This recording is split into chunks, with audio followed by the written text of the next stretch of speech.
Welcome everyone. Today we'll have a special guide video and also countdown video for the new patch 2.4 and also preparing for the new zones for different mechanics.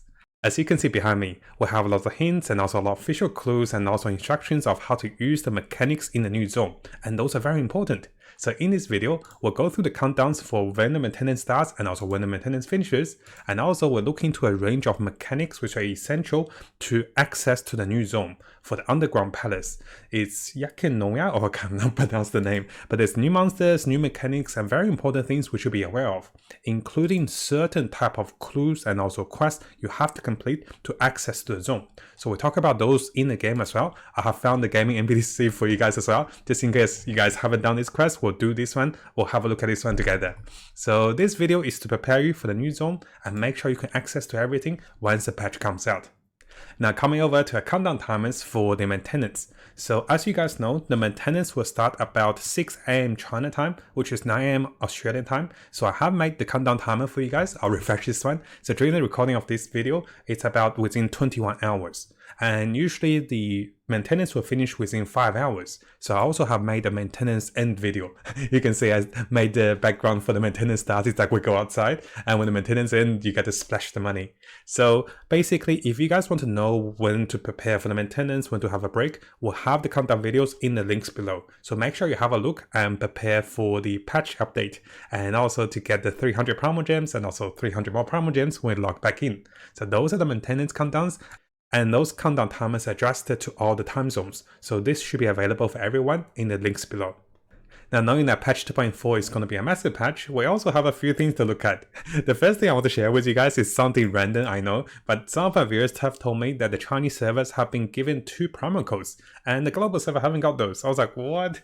So apparently there was 2 promo codes with Genshin and Genshin 2021, and those were giving 50 promo gems for the Chinese servers. I was like, hey, hold on, I didn't hear of those. So I tried those didn't work for the global servers. That's why I didn't make a video about it. Some of the viewers are saying maybe, Genshin 2022 works, or Genshin Impact 2022. I tried those, they didn't work, but those are just random guesses. I thought it's something funny to share with you guys. So coming over to the things that will be unlocking after maintenance. The underground palace, new banners, and also new commissions. So the first thing I want to share with you guys, which is very important, is to prepare you for the underground palace. I can't pronounce the name. It's Enkanomiya. Oh gosh, we'll just say the underground palace. So there's prerequisite quests and missions, and those was not, officially talk about too much. So the first thing you want to notice is not the mechanics, it's how to access to the underground palace. Luckily, I had a look at this one as well. So the first thing is to unlock Enkanomiya. To unlock the underground palace, you have to be adventure level 30 plus. You have done the Archon quests, which are not hard because I think most of us have done Archon quests. The biggest thing is you have to be completing 2 of the world quests. The first one is the still water flows. The second one is the moon bath deep. This is very important, guys, and I had a search for those quests. The first quest that is revealed is going to be available in version 2.4. If you remember in the live stream, it said you have to finish a particular main quest or particular world quest to access to the region. So this is the quest we have to complete when the version comes live with patch 2.4. So this is not a concern. The second quest is actually a side quest, which is given by a random NPC that is within the region. It is the moon bath deep. Now, if you're like me, you actually haven't done this, so I was like, well, hold on a minute, I don't think I've done this quest. So you actually have to come to this part of the map. So it's in the Moon Shire, and you have to come to this part of the map and speak to this particular NPC. So you're speaking to the Shire Maiden, and by speaking to her, she should be able to give us the quest. So as you can see over here, after speaking to the NPC, we are given the quest of the Moon Bath Deep. And we have to complete the eye, fang, fin, and also tail of Wasatami. And we do have to complete those particular quests to have access to the underground palace. And just to show you guys where the NPC works again, so I deliberately recorded this one so you can see the NPC. This is where my character is located. Make sure you speak to this NPC before the actual, before the release of the patch. Otherwise, you don't have this quest completed. Now let's come over to some very interesting mechanics for the underground palace. The first mechanic that we should be aware of is that the underground palace will have a day and night mechanics. We have seen the live stream, so during the day, the night, the light of the palace will light up. It doesn't have sun in the underground deep sea. So this will be an essential theme to play within the game. Now with the sun and also the moon with underground palace, what you do is you can manually switch on the night or the day. And this comes with a special item called the golden bridle, which will have this once we have access to the region, I believe. And having this item, you can come to the mechanics and also switch the night and also day. Now how does this work is that some parts of the region is actually have a barrier. To access to the region, you have to switch on the night and the barrier will disappear. Sometimes you have to switch on the day, the barrier will disappear. So there are regions that you have to switch on night and also day to have different barriers to be removed. After that, there are some clues and also puzzles that can only be solved during the day or during the night. And for those clues, they will appear in a distortion initially, so the distortion will be revealed, and then you have to switch on the night or day to change the daytime to have access to those clues. And similarly, there are certain mechanics that will be appearing to be broken, and those mechanics will become available once you switch on the night and also day as you change across them to allow you to operate on them. Now keep in mind, if you do switch again during this time, the mechanics will become not functional again. So you have to switch on the day and night correctly, come and also solve the mechanics, and then get along with your traveling. So you can't just do halfway and come back. The puzzles will reset itself. And similar to this one, there's also a triangular mechanics. Very similar to this one, which you have to solve and engage. The triangular mechanics, you have to attack them. So I do believe, yeah, you have to attack them to activate them. Now they will appear to be broken, but if you change the day and also night, so trying to switch into the ever night or ever day, and once you try to switch into those, they will become available for you to attack on them. And maybe a ranged character will be more useful to attack on them, because they do say you have to attack from a certain distance. So keep going with the mechanics. There seems to be places of essence worship. So notice the essence worship are day ones and also night ones. I do believe we have to switch on the day to receive the buffs or special benefit from the day ones and similar from the night ones. So again, this is a mechanic for the day and also night. Now keep going with the new underground palace mechanics. We do have 5 different key sigils. Those key sigils can be located on the minimap. So when you come access to the key sigils, you can see those on the minimap, and they're like basically oculus you want to collect, and those are the keys that unlock a certain part of the dungeons and also the palace. So there are 5 of those to be collected. Once you have gotten one of those, notice that they're showing that having one of the key sigils, you can unlock a certain door. I do believe this is a part of a bigger treasure and also bigger loot in the map, and we do want to collect all 5 of them and then find 5 different doors to unlock them. So this one will be quite interesting. So those are the hide and seek puzzles and also treasures we can look for. And also keep going, we do have a special kind of little fishes within the region. Those fishes will help you become afloat. You'll start to fly within the fishes. Those ghost fish will be gliding towards you upwards, and you want to stay in the middle of them and they will lift you up.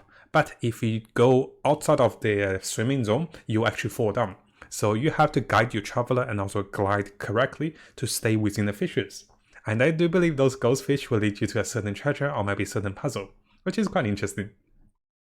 Now if you keep going, there are also some teleportation devices which are ball-shaped mechanics, very similar to the phase gates, which allows you to travel quickly across different space and also different zone or different regions. So those are like teleportation devices that will make you fast travel. So for those devices, similar to the phase gate, you step in them. I do believe you can cancel them halfway to travel to somewhere else, but those are very convenient. And those are some of the mechanics within the underground palace, which is quite exciting, right? So coming to the next part, we'll have a look at the new monsters and also new clues within the mechanics. There's also living beings, which are the stingrays or the floating rays, which are quite cute. And you get to see different colors of them with lava and also flora rays. So they're the electro ones, pyro ones, and also the hydro ones.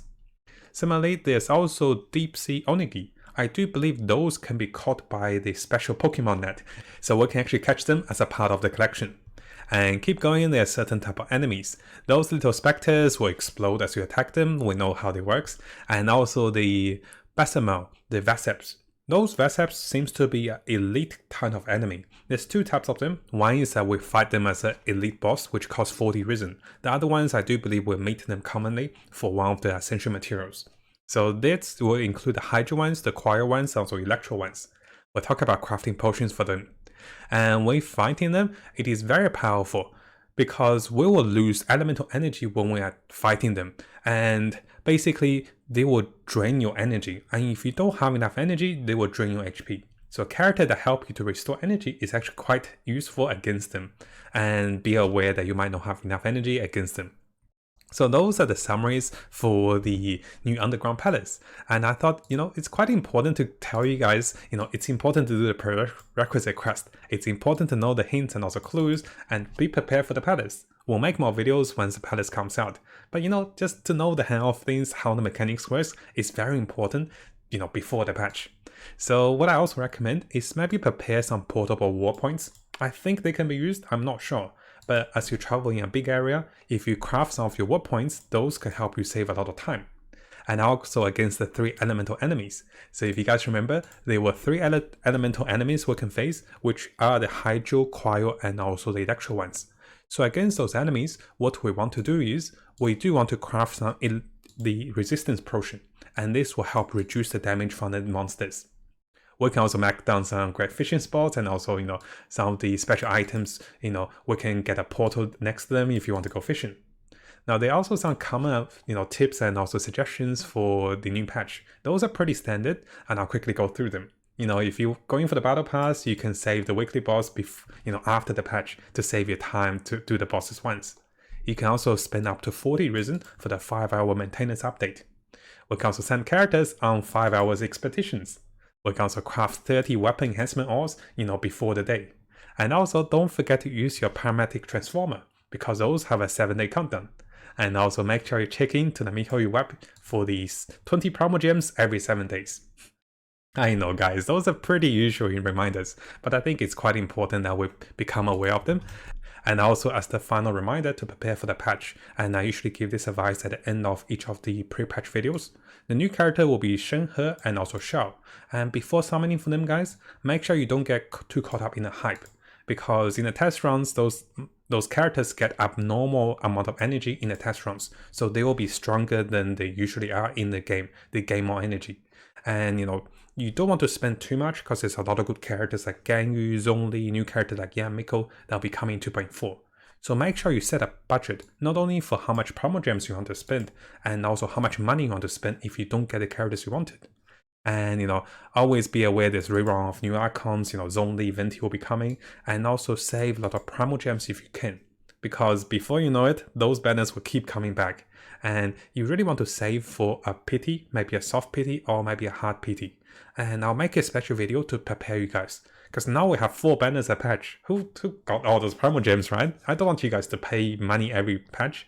So we'll prepare and then how to save for different characters, how to get your guarantee, and how to spend the minimal amount of money or actually go free to play with your promo gems to get more characters. So look forward to those videos to come after 2.4. Now, if you found this video helpful, make sure you subscribe and also turn the little bell on for the latest news. I'll be looking towards to make more builds, guides, tips, and news and event updates for us as we come further into the game. And as always, I wish you guys the best of luck with Genshin and have the most fun in exploring this wonderful world.